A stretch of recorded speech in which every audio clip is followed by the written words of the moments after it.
Hey everybody, it's been a few days since we've gone and done a live, so we figured that it's probably time that we did another live.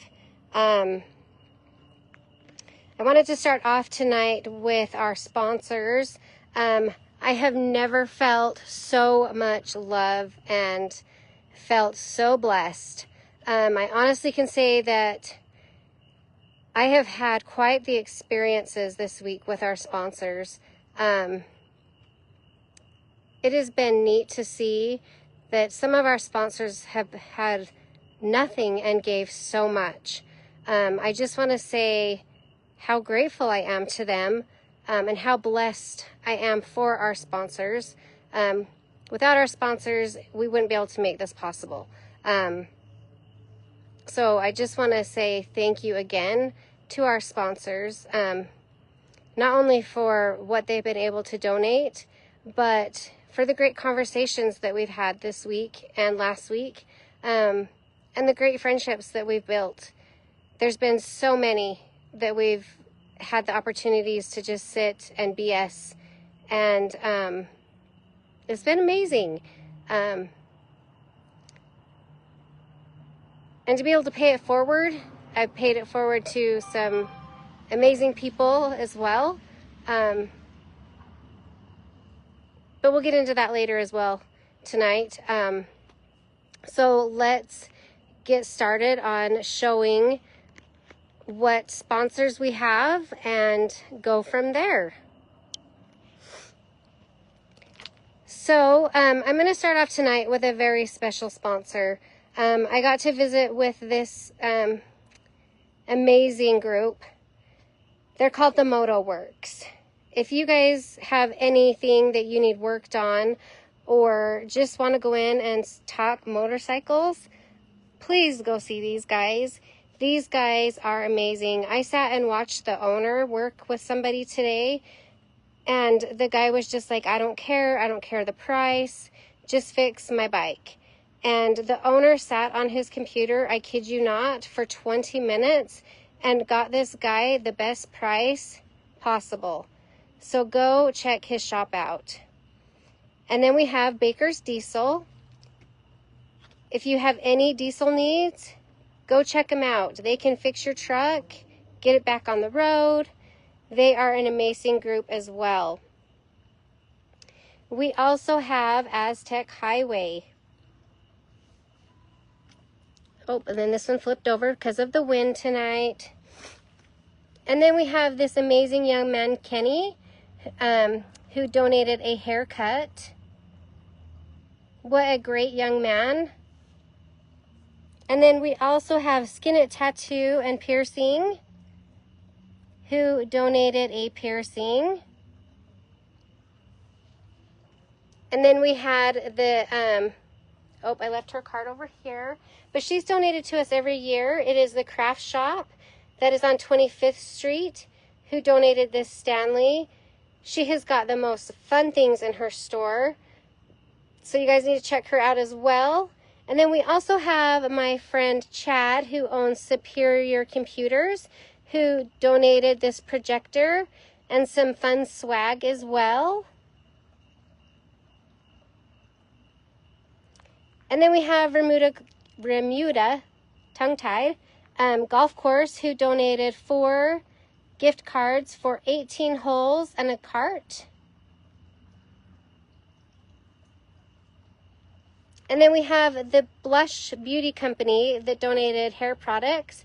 It's $164 worth of hair care.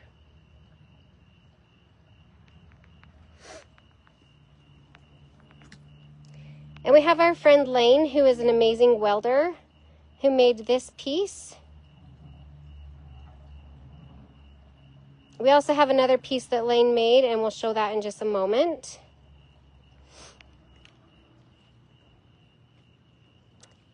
And then we have Legacy Tattooing.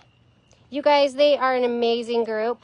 When I went in there, the whole group donated. So I just want to take a second and show all of these gift certificates.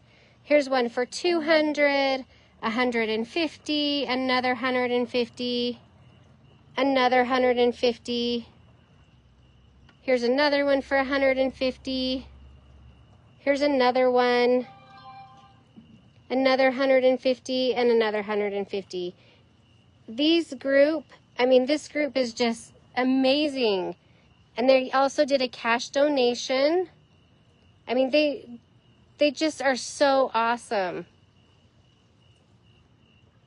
And then we also have the Alaskan Gold Company. Can I just tell you what an amazing man and his wife. Every time I've gone into their store, they have made me cry. Just being able to sit and talk to these people and the stories they have. If you ever want fun jewelry and a good story, go see these guys. They are just so fun. And then we also have Black Collar Tattooing. Kylie donated a piercing. And then we also have another one for another free tattoo. That's a 3x3. We also have Eagle Lake that donated 2 gift cards for 2 9-hole rounds. And then we have this cute little pumpkin that our friend Lane made.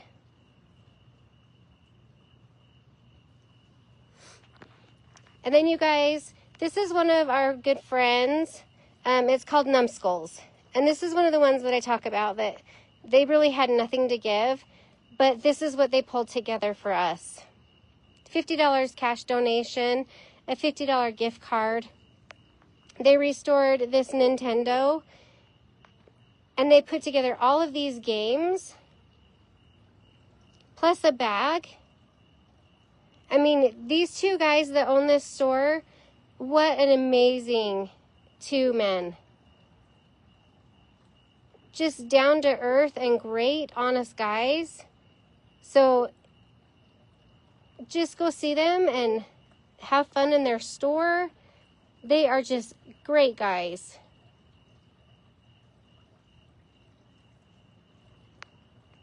And then we also, I wanted to show this gift basket. This is like one of the, it's kind of falling. This is like one of the gift baskets that I put together that you guys can auction on. I also wanted to show it because the off-roading group on 12th Street donated 2 gift cards for $50.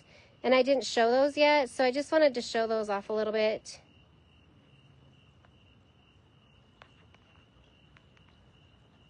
That way you can kind of get an idea of the gift baskets that will be auctioned.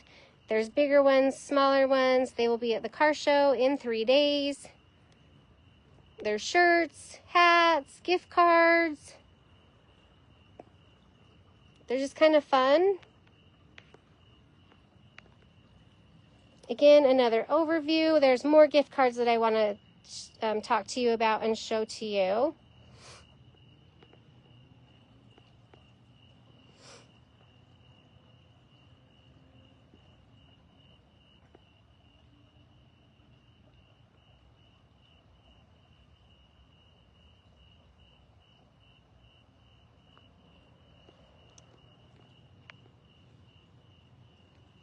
All right, so I want to talk to you guys a little bit about this gift card that was given to us for $300 tonight.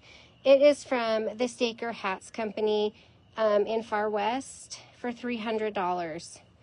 This is not just a normal cowboy hat. When you go in to talk to them about your hat, they will tell you the different varieties. They custom fit the hats to your head. They will talk to you about shades, colors, shapes. I mean, they really go into every detail of hats. This store is amazing. They even have a pet squirrel named Digger. He is the funniest little squirrel you will ever meet in your life. Even if you just want to go in and shoot the breeze, they are welcome anybody to come in and just hang out. What a fun Western store. I can't tell you that when I went in there, I didn't spend 45 minutes to an hour, because I did. What a fun group. So, and then also just to remind you, we are doing the drawing for the tank tee and hoodie with a donation of $1 for 1 ticket, or 5 for 6. And again, if you are just coming in and joining us, don't look at my wood. There's the hoodie, the tee, and the tank.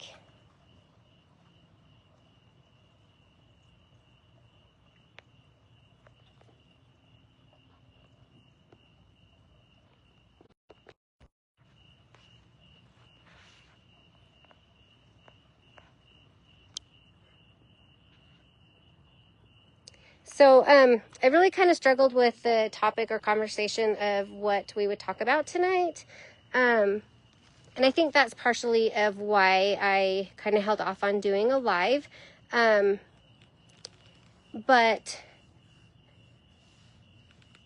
I kind of thought maybe we would talk about how the whole situation that happened to our daughter, that how it affects everybody that's in the family, how it affects relationships. Also, I wanted to bring up, like, when we were younger, we always knew, like, the people on the side of the road, they were on probation or they were on parole. I want you to think back. When was the last time you saw the white vans on the side of the road, or the people that were in black and white or fluorescent colors? You don't see that very often. And if you do, they're volunteers. They've changed the rules and the laws for community service for people that are on probation. And I feel like that's a shame. I feel like if somebody is on, whether it is a youth or an adult, the punishment should still be the same. I feel like even as a youth, if they have community service, community service is community service. There's nothing wrong with a youth going out in the community and helping work. The new laws with community service is that they are given videos to watch and then they answer questions. I ask you, how is that community service? How is that serving a purpose or making them learn a lesson? If they are on house arrest, how is giving them a gift card for staying home for 2 days or giving them a gift card for staying home for a week making them learn a lesson?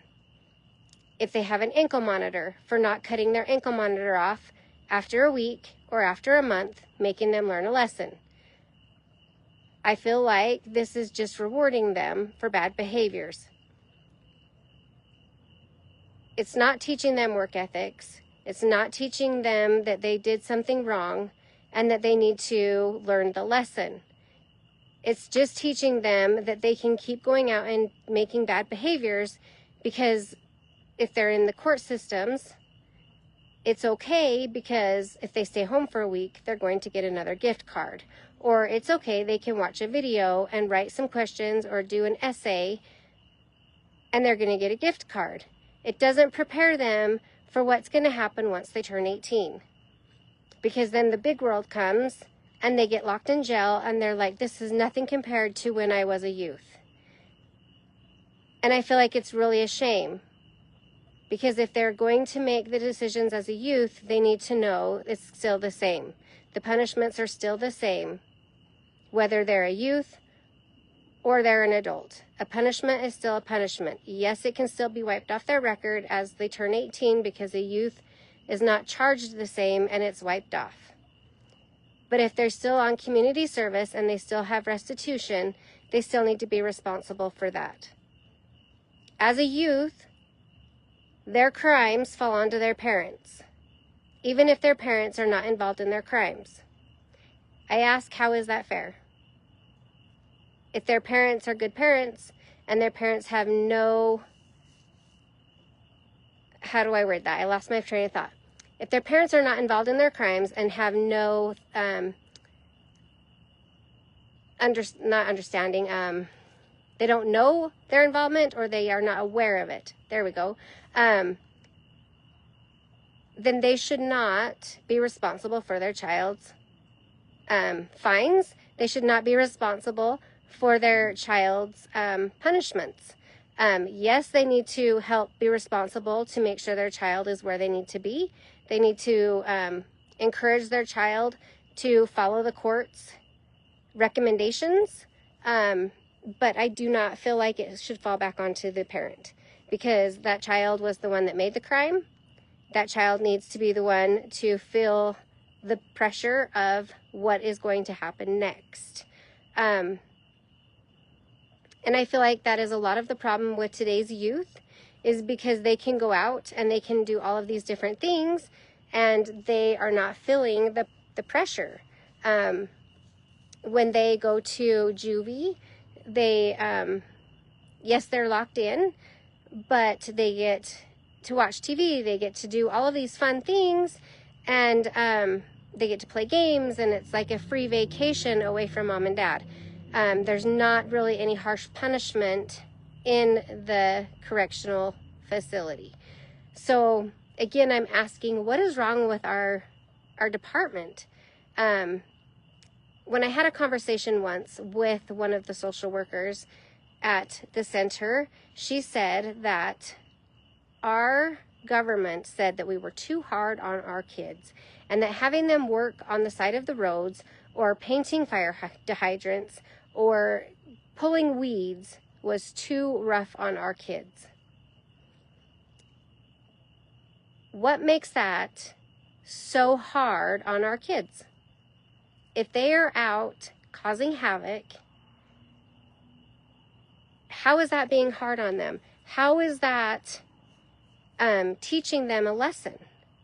If they're going to do things to get them in trouble like that, how is that too mean? How is that punishment too bad? So again, they're going to reward them and give them gift cards to Maverick or to McDonald's. That punishment is good. I feel like it's giving them a reward for their bad behavior. And I feel like at some point we need to take a stand and tell them, no, that's not okay. It's not proper for the system to be doing that.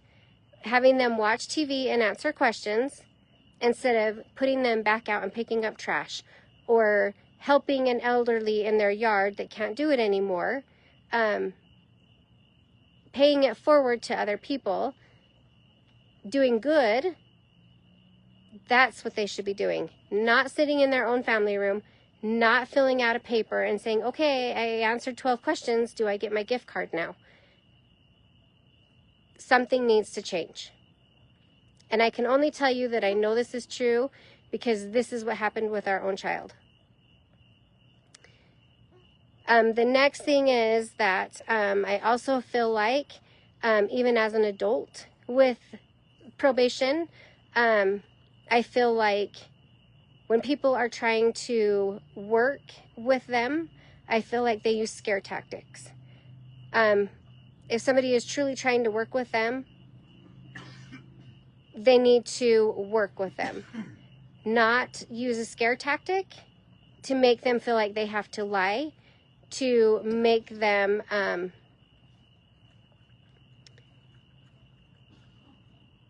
not be so scary. And if they already know the facts behind the case, they should work with that person instead of trying to, again, use the scare tactic to make them use a lie to get them off their back. We have witnessed this over and over within the last 2 weeks. So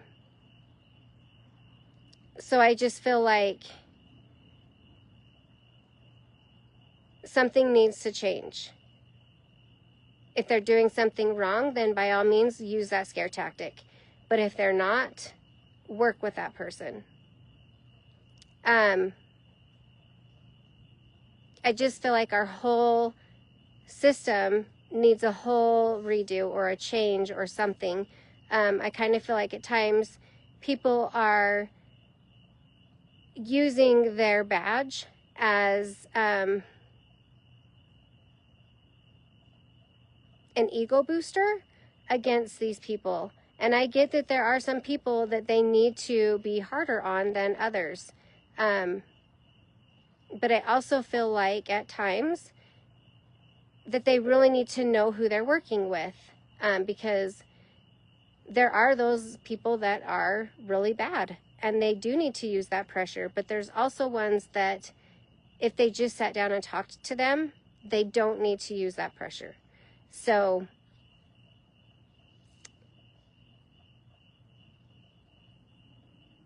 I just feel like in so many cases, it just comes down to communication.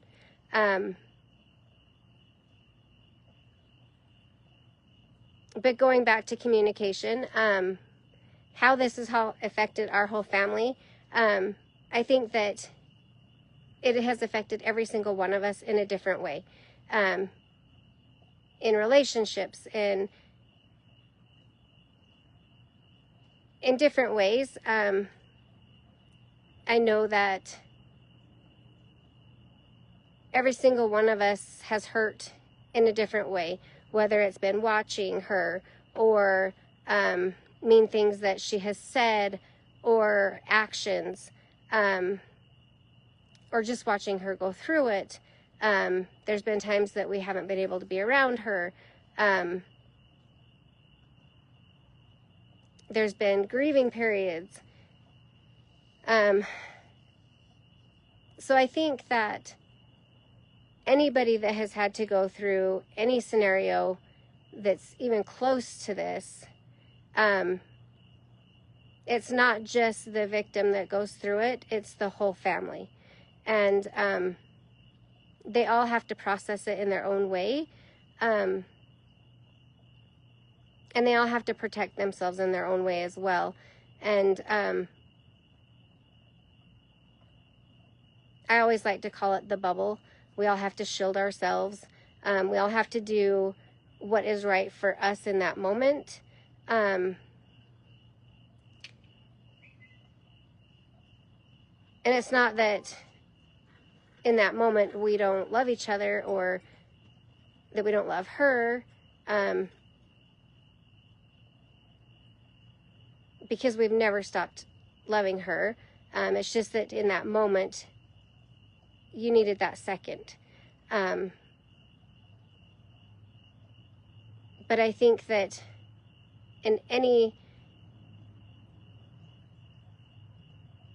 time that you deal with somebody that has gone through what she's gone through and that has battled her battles and that is an addict,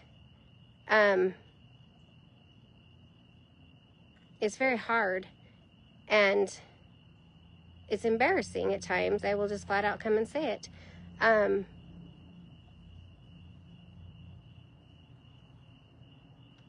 you don't want your children around it, and you don't want them to witness it. And that's hard because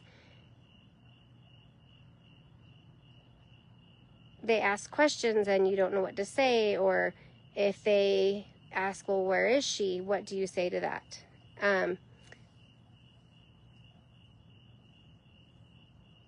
So it just makes it very difficult on every aspect, and that's why I call it a bubble, because you're shielding.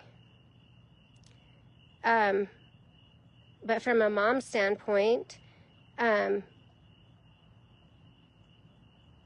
you have to do a balancing act, and you're always trying to love all of the bubbles, and it makes it very hard and sticky.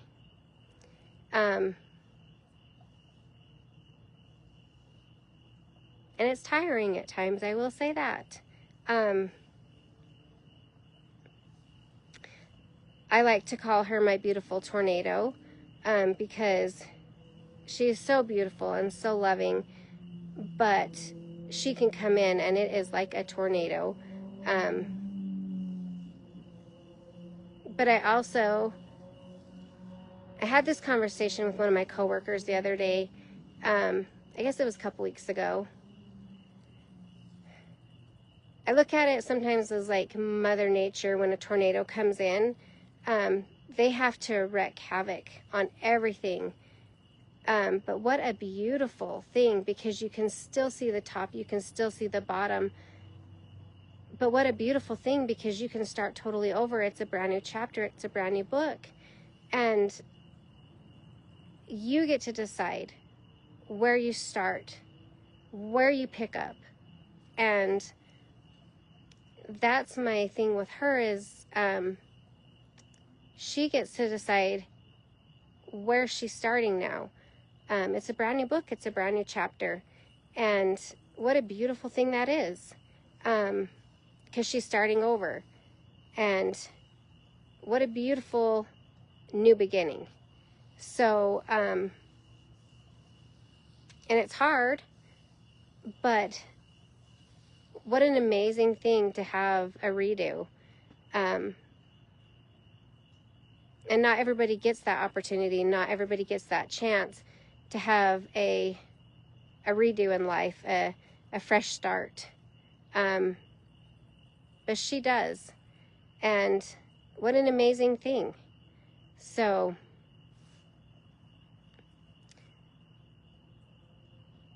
I think I want to say kudos or a happy dance, I guess.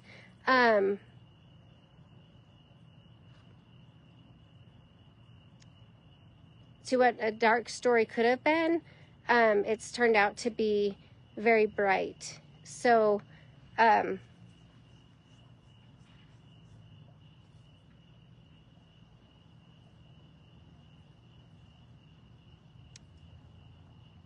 some people know that Rye has been in jail. If you've watched the other videos, she is still clean, and she has so many amazing goals set in front of her, and that's why I say she has a redo and she's starting over.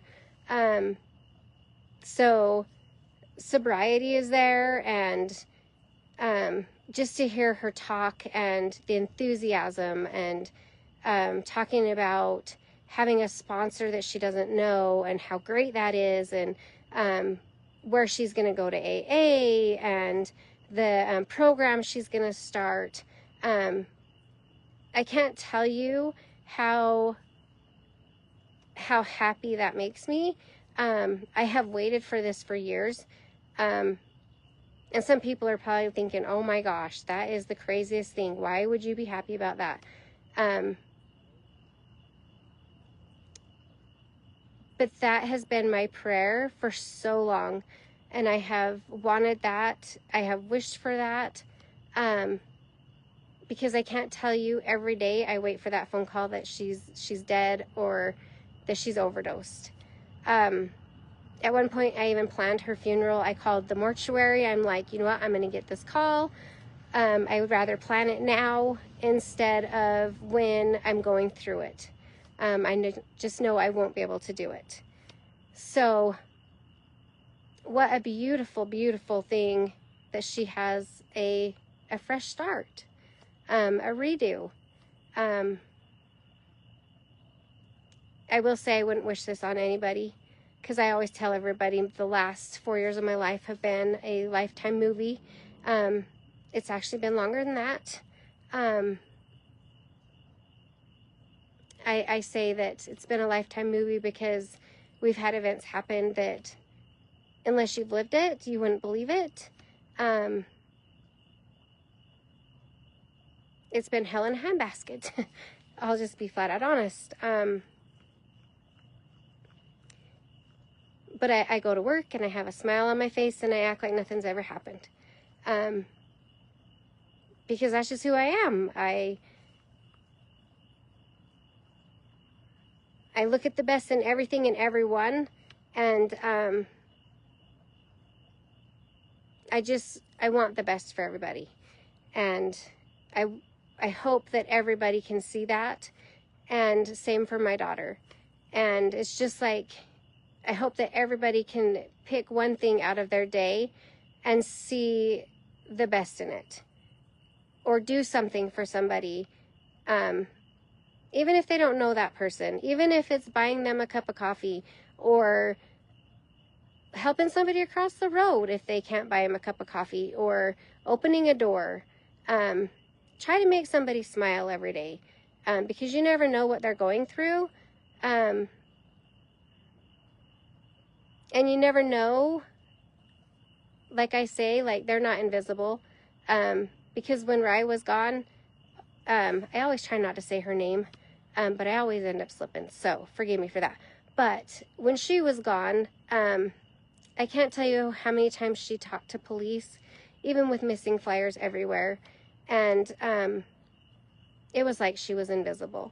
So I try to make a point to talk to everybody on the streets. I say hi to them, how's your day, even if like their shoes, I comment on their shoes. I had her tell me once, I asked her, because you see the things on Facebook about the little hand signals, and I asked her, I said, is that something that you would remember if you ever had this happen to you again? And she started to laugh, like hysterical laugh, and she was like, are you serious?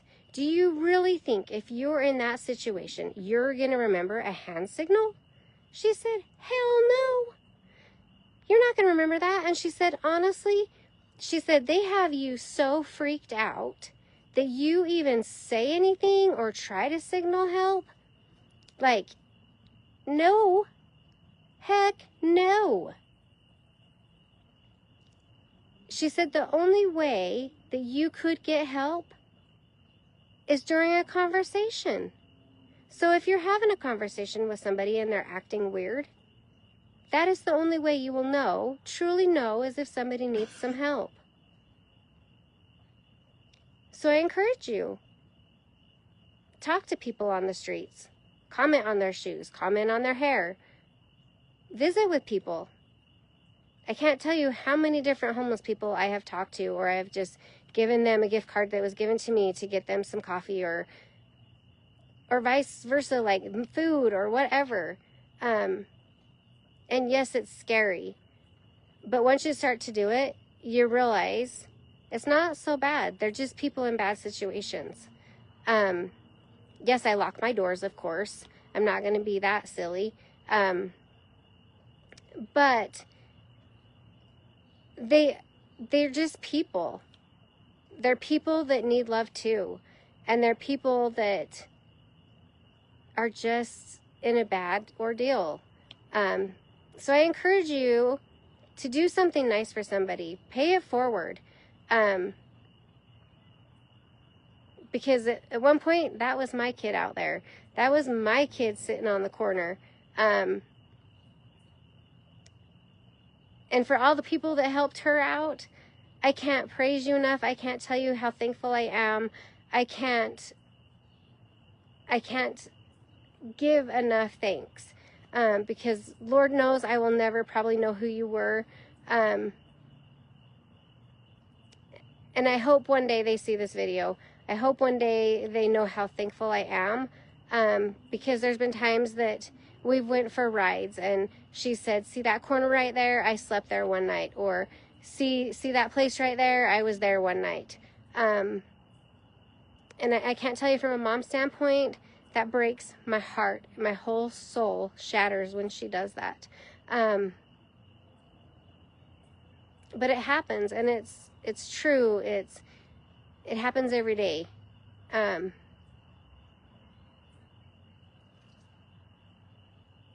So I encourage everybody, take the time, talk to these people. It was just yesterday. I talked to a little old guy that was sitting on the side of a building. I ordered my drink from Starbucks and there was still some money left on it, and I gave him my card. I can't tell you how thankful he was just to be able to get a drink. So these people in the heat, they're so thirsty, they're hungry. They just need a little bit of love.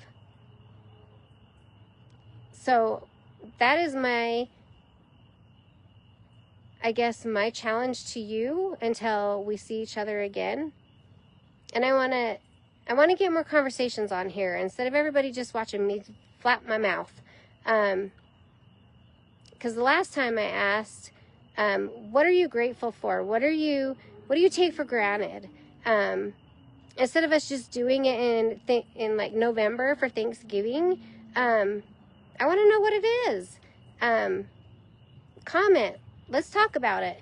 But I want to know what you've done to pay it forward. So, I think we'll end it there tonight. And, we'll probably do another live tomorrow because we only have 3 more days until the car show. I can't tell you how excited I am. And we'll see y'all then. Have a good night.